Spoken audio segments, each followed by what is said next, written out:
Hey guys, I am Akhilesh Kumar and English trainer. Today I am going to teach you about present perfect continuous tense. So not much wasting time, let's get started. तो guys इस tense को सीखने के लिए सबसे पहले मुझे इसकी पहचान जानना बहुत ज़रूरी है। तो गाइस अगर इसकी हिंदी में पहचान की बात करें तो इसके जो सेंटेंस होते हैं उनके अंत में रहा है, रही है, रहे हैं, रहा हूँ आदि शब्द आते हैं तथा इन सेंटेंस में कार्य के लगातार होने का समय भी दिया होता है। जैसे मोहन 2 घंटे से अंग्रेजी बोल रहा है। मोहन 2 घंटे से अंग्रेजी बोल रहा है। आप देखिए बोल रहा है, यहाँ पर क्या रहा है, रही है, रहे हैं, रहा हूँ में से एक शब्द दिया है रहा है। तो ये हमारा टेंस कौन सा हो गया?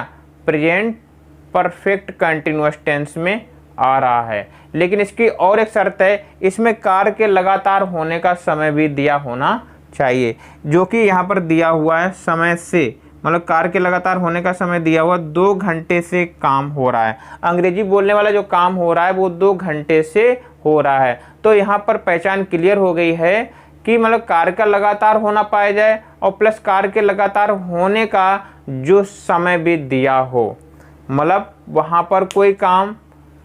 कुल मिलाकर इस टेंस के जो सेंटेंसेस होते हैं उनको पढ़ने से पता चलता है कि कोई कार्य आपका पास्ट में शुरू हुआ था, पास्ट में शुरू हुआ था और वो लगातार होता चला आ रहा है और अब भी प्रेजेंट में भी वो चल रहा है काम।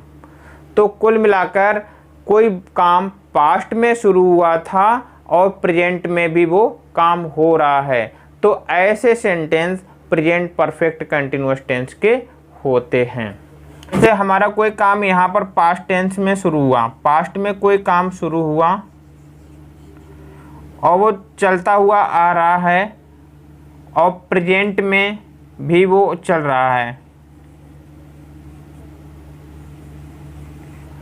ऐसे सेंटेंस को हम प्रेजेंट परफेक्ट कंटिन्यूअस टेंस में डालते हैं।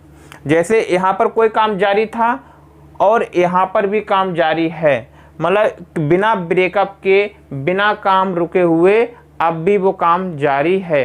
तो ऐसे सेंटेंस हमारे क्या होते हैं? प्रेजेंट परफेक्ट टेंस के कहलाते हैं। जैसे आप अगर देखें मोहन अंग्रेजी बोल रहा है, वो तो अंग्रेजी बोल रहा है, तो इस सेंटेंस में काम के होने का कोई समय नहीं दिया हुआ है। लेकिन इसमें देखो मोहन 2 घंटे से अंग्रेजी बोल रहा है, यहाँ पर काम जारी है और 2 घंटे से, मतलब 2 घंटे से कोई काम 2 घंटा पहले मेरा शुरू हुआ था। तो मतलब पास्ट में 2 घंटा पहले मेरा काम शुरू हुआ था और वो अब भी जारी है, अब भी चल रहा है। ऐसे sentence present perfect continuous tense के होते हैं। अगर सेंटेंस में केवल रहा है, रही है, रहे हैं, रहा हूँ दिया होता है और उनमें कार्य के लगातार होने का समय नहीं दिया होता है, तो वो sentence present perfect continuous tense के नहीं होते हैं, बल्कि वो प्रेजेंट कंटिन्यूअस टेंस के होते हैं। जैसा कि हमारा पहला ये सेंटेंस दिया हुआ है, मोहन अंग्रेजी बोल रहा है, तो यह sentence present perfect continuous tense का नहीं है, बल्कि ये प्रेजेंट कंटिन्यूअस टेंस का है। दूसरे सेंटेंस में कार्य के लगातार होने का समय भी दिया है और रहा है, रही है, रहे हो उसमें से भी एक शब्द दिया हुआ है, इसलिए यह sentence present perfect continuous tense में आता है। जैसा कि आपको पता है कि हर टेंस में 3 प्रकार के सेंटेंस होते हैं, अफर्मेटिव, नेगेटिव, इंट्रोगेटिव। तो हम गाइस सर्वप्रथम अफर्मेटिव सेंटेंस की अंग्रेजी बनाना सीखेंगे। तो अफर्मेटिव सेंटेंस की अंग्रेजी हम इस फार्मूले के आधार पर बनाते हैं, subject has, have plus been, ING form, object since, for plus time. तो सब्जेक्ट हैज, हैव, सबसे पहले सब्जेक्ट लिखते हैं, फिर हैज या हैव। हैज हैव का प्रयोग आपको पता है, हैज का प्रयोग कब होता है और हैव का प्रयोग कब होता है। हैज का जो प्रयोग होता है यदि हमारा सब्जेक्ट हैज यदि हमारा सब्जेक्ट क्या होता है, ही हो, सी हो, इट हो, दिस हो, दैट हो, एनी नेम या सिंगुलर नाउन होता है, तो हम हैज का प्रयोग करते हैं। और हैव का प्रयोग हम उस समय करते हैं जब हमारा सब्जेक्ट क्या हो, आई हो, वी हो, यू हो, दे तथा प्लूरल नाउन्स में से कोई एक होता है तो हम हैव का प्रयोग करते हैं। उसके बाद में फिर बीन लगा देते हैं, फिर उसके बाद आईएनजी फॉर्म लगाते हैं, फिर ऑब्जेक्ट लगा देते हैं। यहाँ तक तो बात क्लियर हो गई है कि आपको अगर सब्जेक्ट आपका he, she, it, this, that singular noun या कोई नाम है तो हैज लगाएंगे, आई, वी, यू, दे या प्लूरल नाउन है तो हम हैव का प्रयोग करेंगे। अब आगे बात आती है कि यहाँ पर हम सिंस या फॉर, सिंस लगाएं या फॉर लगाएं। सिंस का प्रयोग हम एक निश्चित समय के लिए करते हैं, जबकि फॉर का प्रयोग हम अनिश्चित समय के लिए करते हैं। मतलब सिंस का जो प्रयोग होता है वो एक point of the time, point of the time मतलब स्टार्टिंग टाइम, किसी काम के शुरुआती समय को एक्सप्रेस करता है। और जबकि फॉर का प्रयोग जो होता है वो टाइम ऑफ द ड्यूरेशन, मतलब कोई काम हो रहा है तो कितनी देर से हो रहा है, कितनी देर से हो रहा है, मतलब जो समय एक लंबा समय लगता है उस समय के लिए हम फॉर का यूज करते हैं। तो सिंस और फॉर का यूज हम एग्जाम्पल के माध्यम से सीखेंगे। जैसे कि आपको पहला एग्जाम्पल दिया गया है, मोहन 2 घंटे से अंग्रेजी बोल रहा है। मोहन 2 घंटे से अंग्रेजी बोल रहा है। और फिर दूसरा एग्जाम्पल है, मोहन 1 बजे से अंग्रेजी बोल रहा है। तो यहाँ पर आप देखिए क्या हुआ है, मोहन 2 घंटे से अंग्रेजी बोल रहा है, फिर मोहन 1 बजे से अंग्रेजी बोल रहा है, मोहन 2 घंटे से अंग्रेजी बोल रहा है। तो यहाँ पर देखिए 2 घंटे से अंग्रेजी बोल रहा है। अगर हम यहाँ पे 3 बजे हुए, मान लो 3 बजे हुए हैं और मैं बोला 2 घंटे से अंग्रेजी बोल रहा है, तो आपका यहाँ से यहाँ तक चला 1 घंटा हो गया, फिर यहाँ से यहाँ तक चला आपका 2 घंटा हो गया।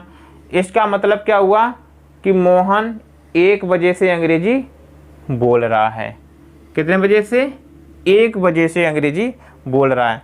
तो जब हमको पता लगे यहाँ पर क्या, ये स्टार्टिंग पॉइंट हो गया, स्टार्टिंग पॉइंट हो गया, स्टार्टिंग पॉइंट जहाँ से कोई काम शुरू हुआ था।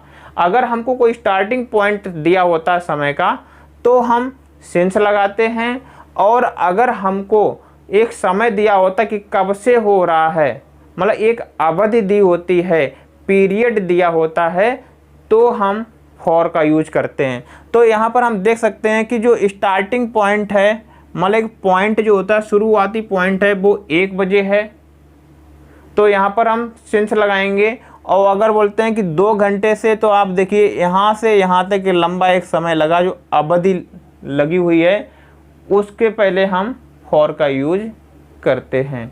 वो हम एग्जाम्पल के माध्यम से सीखेंगे। तो जैसे कि अब हम एग्जाम्पल में जाते हैं। जैसे मोहन 2 घंटे से अंग्रेजी बोल रहा है। मोहन 2 घंटे से अंग्रेजी बोल रहा है, तो सबसे पहले हम सब्जेक्ट मोहन लिखेंगे,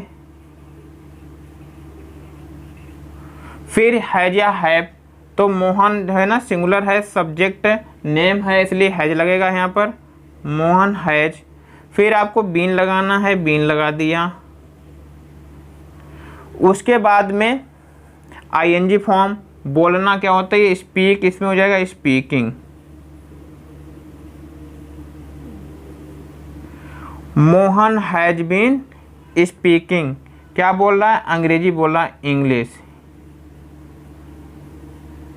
अब लगाना है सिंस या फॉर, क्योंकि ये देखिए 2 घंटे से हमारा कोई स्टार्टिंग टाइम नहीं है, तो हम यहाँ पर क्या लगाएंगे, फॉर लगाएंगे। यहाँ पर हम फॉर लगा देते हैं।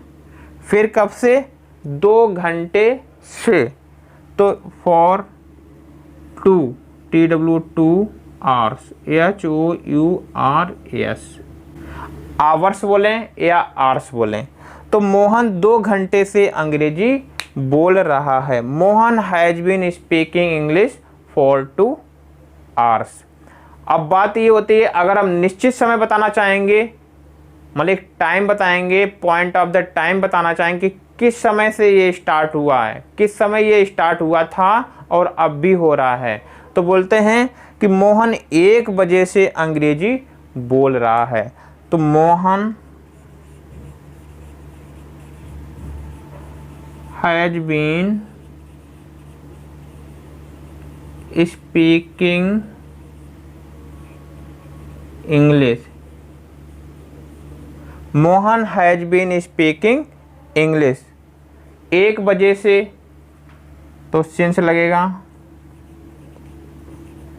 1 o'clock।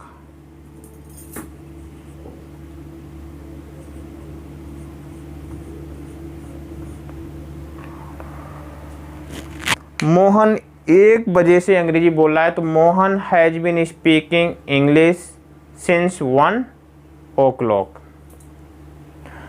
तो गाइस आगे हम जो सिंस और फॉर का प्रयोग कहाँ कहाँ करते हैं, तो सिंस का प्रयोग आपको पता हो गया। सिंस का प्रयोग पॉइंट ऑफ द टाइम, मतलब स्टार्टिंग। सिंस मतलब होता है स्टार्ट।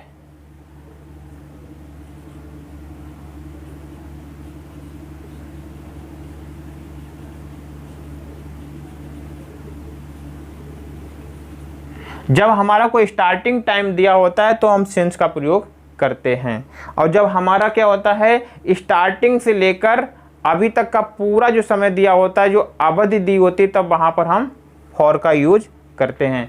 तो हम ये जान ले पहले आखिर एक पॉइंट ऑफ द टाइम, मतलब स्टार्टिंग समय कौन सा होता है, और जो ड्यूरेशन ऑफ द टाइम, मतलब एक अवधि वाला जो समय होता है वो क्या होता है। अगर ये हमको पता चल जाए तो हमको सिंस और फॉर लगाने में कोई दिक्कत नहीं होगी। तो गाइस हम पहले यही सीख लेते हैं सिंस का प्रयोग कब करना है और फॉर का प्रयोग कब करना है। तो गाइस अब हम सीखेंगे पॉइंट ऑफ द टाइम और ड्यूरेशन ऑफ द टाइम क्या होते हैं, और उनके साथ में हम सिंस या फॉर का प्रयोग कैसे करते हैं।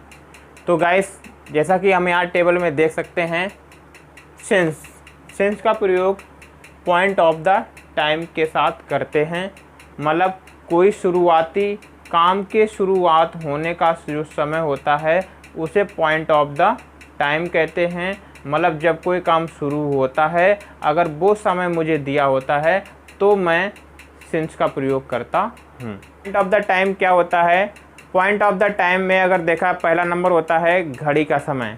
अगर घड़ी में कोई भी समय अगर हम जानते हैं, जैसे 1 बजे से, 2 बजे से, 3 बजे से, 12 बजे से, ये जो अगर कोई काम हो रहा है घड़ी के टाइम के अनुसार कोई काम हो रहा है, तो वहाँ पर हम सिंस का प्रयोग करेंगे। मतलब since 1 o'clock, since 2 o'clock, since 3 o'clock, since 5 o'clock। जब भी आपको घड़ी का समय अगर बताए तो आप वहाँ पर बिना सोचे समझे सिंस लगा देंगे।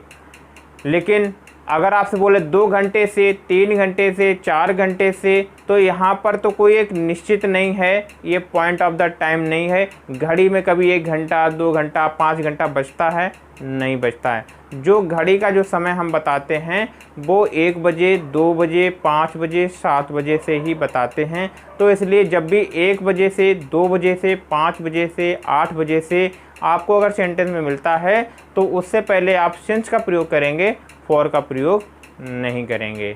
नेक्स्ट हमारा जो है पॉइंट ऑफ द टाइम दिन का नाम। जो दिन का नाम होता है, जैसे दिन के नाम होते हैं संडे, मंडे, ट्यूसडे, वेडनेसडे। तो ये 7 जो नाम होते हैं, उन 7 में से अगर कोई भी नाम आता है दोपहर, मतलब संडे से, मंडे से, रविवार से, सोमवार से, बुधवार से, तो आपको सिंस लगाना होगा। Since Monday, since Tuesday, since Wednesday, since Saturday, जो भी हो, आपको अगर टाइम दिया होता है तो आपको सिंस का प्रयोग करना होता है। नेक्स्ट हमारा जो है पॉइंट ऑफ द टाइम महीने का नाम। महीने का नाम आपको पता है अच्छी तरह से, जनवरी, फरवरी, मार्च, अप्रैल, मई, जून, 12 महीने होते हैं। अगर 12 महीने में से कोई भी अगर नाम अगर आता है तो आपको सिंस लगाना है। Since January, since February, since April, since June. Next जो है ना, दिन की अवस्था। जो दिन की अवस्था होती है, दिन कई पार्ट में डिवाइड होता है। जैसे सुबह जो मॉर्निंग होता है वो एक पार्ट होता है, दिन का एक पार्ट होता है, तो इसलिए क्या लगाएंगे, सिंस मॉर्निंग। दोपहर, दोपहर भी एक दिन का पार्ट होता है, इसलिए बोलते हैं since afternoon. Evening, since evening, ठीक है। सिंस नाइट मतलब सिंस लास्ट नाइट। जब भी आपको पिछली रात से मतलब सिंस लास्ट नाइट आपको बोलना होता है। नेक्स्ट हमारा है स्टेट ऑफ लाइफ, जो हमारी लाइफ की अवस्था होती है। जैसे बचपन, सिंस चाइल्डहुड। सिंस चाइल्डहुड मतलब जन्म से, सिंस बर्थ।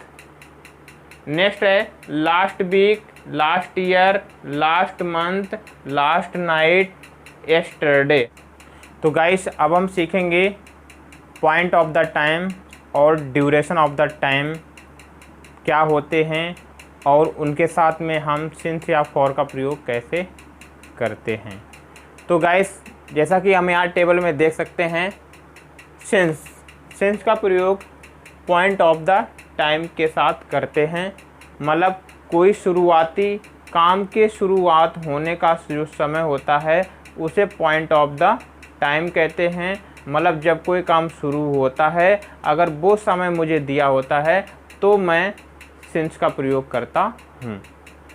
तो पहला हम देखते हैं पॉइंट ऑफ द टाइम क्या है। पॉइंट ऑफ द टाइम जो होता है हमारा, वो घड़ी का समय होता है। घड़ी का जो भी समय होता है वो पॉइंट ऑफ द टाइम होता है। जैसे 1 बजे, 2 बजे, 3 बजे, 4 बजे, मतलब पॉइंट ऑफ द टाइम क्या होता है। पॉइंट ऑफ द टाइम में अगर देखा, पहला नंबर होता है घड़ी का समय।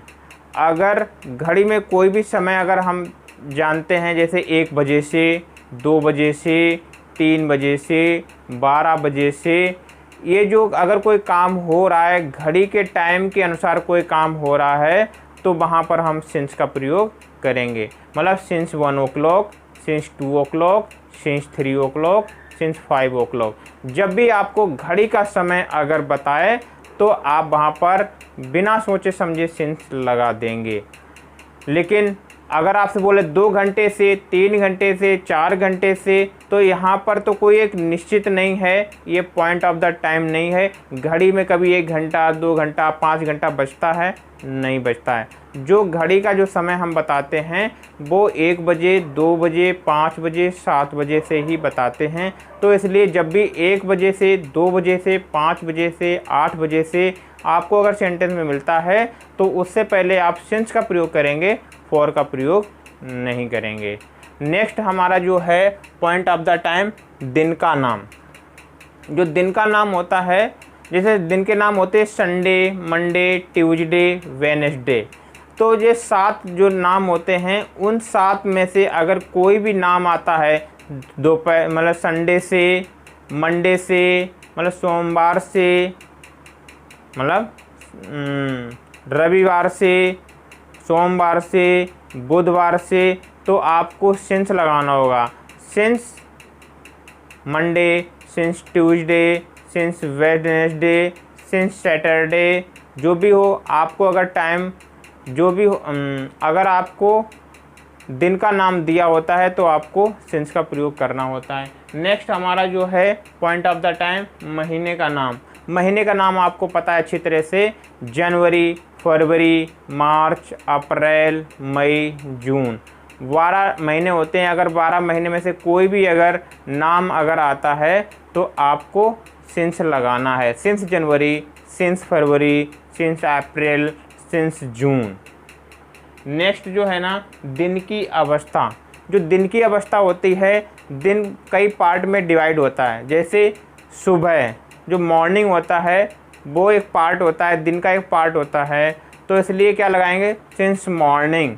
दोपहर, दोपहर भी एक दिन का पार्ट होता है, इसलिए बोलते हैं since afternoon. Evening, since evening, ठीक है। सिंस नाइट मतलब सिंस लास्ट नाइट। जब भी आपको पिछली रात से मतलब सिंस लास्ट नाइट आपको बोलना होता है। नेक्स्ट हमारा है स्टेट ऑफ लाइफ, जो हमारी लाइफ की अवस्था होती है, जैसे बचपन, सिंस चाइल्डहुड, सिंस चाइल्डहुड मतलब जन्म से, सिंस बर्थ। नेक्स्ट है last week, last year, last month, last night, yesterday. जब भी हमारा कोई लास्ट लग जाता है तो वहाँ पर हम सिंस का ही प्रयोग करते हैं, मतलब पिछली रात से सिंस लास्ट नाइट, पिछले महीने से सिंस लास्ट मंथ, पिछली साल से सिंस लास्ट ईयर, पिछले सप्ताह से सिंस लास्ट वीक। नेक्स्ट हमारा है एनी पास्ट इंसिडेंट। अगर हमारे पास्ट में कोई इंसिडेंट हुई, कोई बात हुई है और वहाँ से अगर कोई काम शुरू होता है तो वहाँ पर हम क्या सिंस का ही प्रयोग करते हैं। जैसे मोहन मुझे मेट्रो पर मिला था, तब से मैं, मोहन मुझे मेट्रो पर मिला था तब से मैं दिल्ली नहीं गया हूँ, या मोहन मुझे मेट्रो पर मिला था तब से मैं कोचिंग जा रहा हूँ। तो यहाँ पर क्या होगा, since Mohan met me, since Mohan met me. तो इंसिडेंट कौन सी हुई, मोहन के मिलने वाली थी, तो मोहन के मिलने वाली थी, उससे पहले हम क्या लगाएंगे, सिंस का प्रयोग करेंगे, जो कि हम आगे आने वाले समय में अभी थोड़ी देर में एग्जाम्पल के माध्यम से सीखेंगे। अब हम बात करते हैं फॉर, मतलब duration of the time. Time जो फॉर का हम यूज कहाँ कहाँ करते हैं, जैसे घंटे, पहले क्या था, घड़ी का जो समय होता है 1 o'clock, 2 o'clock, 3 o'clock, तो हम सिंस लगाते हैं। लेकिन इसमें क्या होगा, 1 o'clock, 2 o'clock, 3 o'clock नहीं दिया होगा, इसमें तो घंटे दिए हो, 1 घंटे, 2 घंटे, 3 घंटे, 4 घंटे, 5 घंटे। ठीक है, तो अगर आपको 1 घंटे से, 2 घंटे से, 4 घंटे से, 5 घंटे से मिलता है तो आपको फॉर लगाना होगा। तो 1 घंटे से फॉर एन आवर, 2 घंटे से फॉर 2 आवर, 5 घंटे से फॉर 5 आवर्स। ठीक है, फिर नेक्स्ट हमारा दिन। अगर दिन का नाम ना दे करके दिन की संख्या दी जाए, जैसे 1 दिन से, 2 दिन से, 4 दिन से, तो आप लोग for 1 day, for 2 days, for 3 days, for 5 days, for 6 days, for 8 days, कुछ भी बोल सकते हैं। फिर आए वर्ष। यहाँ पर क्या हुआ है, वर्ष का कोई नाम नहीं दिया हुआ है, वर्ष का कोई नाम नहीं दिए थे। 1999 से, 2000 से, 2005 से, ऐसा कुछ भी नहीं दिया है। आपको संख्या दियो, 1 वर्ष से, 2 वर्ष से, 5 वर्ष से, तो आपको लगाना है फॉर। तो यहाँ पर 1 ईयर मतलब for 1 year, for 2 years, for 5 years. Next है सप्ताह, मतलब 1 सप्ताह से, 2 सप्ताह से, 3 सप्ताह से, तो for 1 week, for 2 weeks, for 3 weeks. और हम बात करते हैं यहाँ पर जो वर्ष वाली बात रही है 1 ईयर, अगर यहाँ पर दिया हो 1999 से, 2000 से, 2014 से, 2018 से, तो आप फॉर नहीं लगाएंगे, आप क्या लगाएंगे, सिंस लगाएंगे, जो कि मैंने यहाँ पर पहले लिख रखा है। वर्ष का नाम, अगर वर्ष का कोई नाम होता है, जैसे दिया है 1999 से, 2005 से, 2018 से, तो यहाँ पर आप सिंस का ही प्रयोग करेंगे। सिंस फॉर का प्रयोग अच्छी तरह से समझने के लिए हम उदाहरणों की मदद लेंगे, जो कि आगे इस प्रकार हैं। तो गाइस, अब हम प्रेजेंट परफेक्ट कंटिन्यूअस टेंस के अफर्मेटिव सेंटेंस की अंग्रेजी बनाना सीखेंगे और अच्छी तरह से हम समझेंगे कि सिंस का प्रयोग कब करते हैं और फॉर का प्रयोग कब करते हैं। तो गाइस मेरा पहला एग्जाम्पल है, वे 1 बजे से सो रहे हैं। तो इस सेंटेंस की अंग्रेजी हम इस फार्मूले की मदद से बनाएंगे। तो पहले इसमें सब्जेक्ट है बे की अंग्रेजी होती है दे के साथ आपको हैव लगाना होता है, हैव लगा दिया। फिर आपको वीन, उसमें आईएनजी फॉर्म सोना होता है, स्लीप, स्लीपिंग हो जाएगा।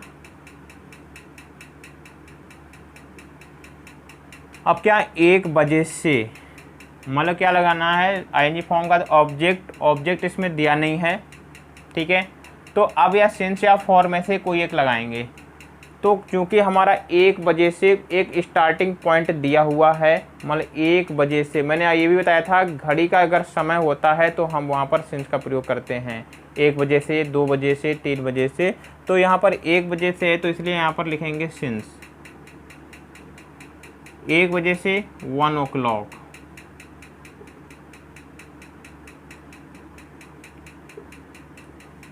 नेक्स्ट हमारा एग्जांपल है वे 1 घंटे से सो रहे हैं। वे 1 घंटे से सो रहे हैं तो इसकी अंग्रेजी इस प्रकार बनेगी दे हैव बीन स्लीपिंग। अब 1 घंटे से, घंटा एक अवधि दी हुई है, कोई टाइम नहीं है, मतलब एक निश्चित समय नहीं है, स्टार्टिंग पॉइंट नहीं है, 1 घंटे से एक ड्यूरेशन दी है तो यहाँ पर हम फॉर लगाएंगे। 1 घंटे से फॉर एन आवर।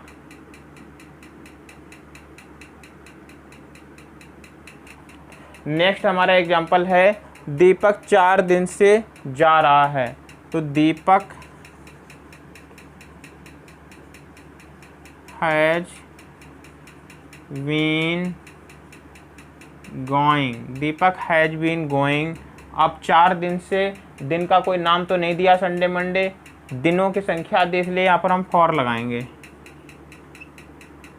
4 डेज। लेकिन यहाँ पर देखिए दीपक सोमवार से जा रहा है, यहाँ पर दिन का नाम दिया हुआ है तो यहाँ पर क्या होगा, दीपक हैज बीन गोइंग सिंस, क्या नाम दिया, सोमवार, सिंस मंडे।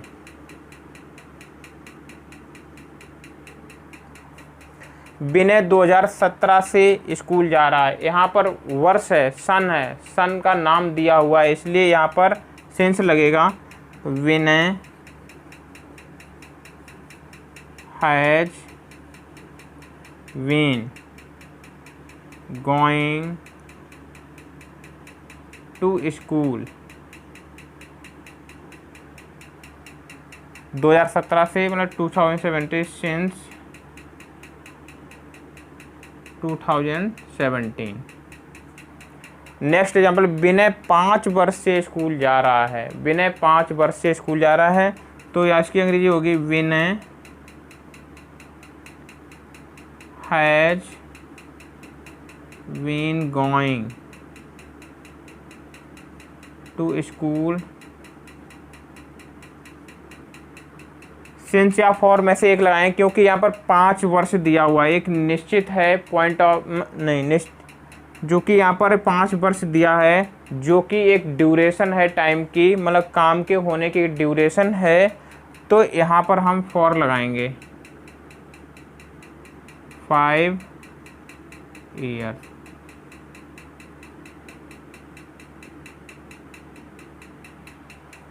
इस प्रकार से गाइस हम प्रेजेंट परफेक्ट कंटिन्यूअस टेंस के अफर्मेटिव सेंटेंस की अंग्रेजी बनाते हैं और ये भी सीख लिया है कि मुझे सिंस कहाँ पर प्रयोग करना है और फॉर कहाँ पर प्रयोग करना है। फिर भी हम कुछ एग्जाम्पल के माध्यम से और आपको समझाने का प्रयास करेंगे।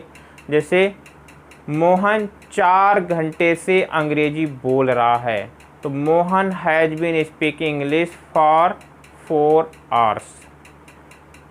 दीपक 4 बजे से गाना गा रहा है। Deepak has been singing a song since 4 o'clock। Way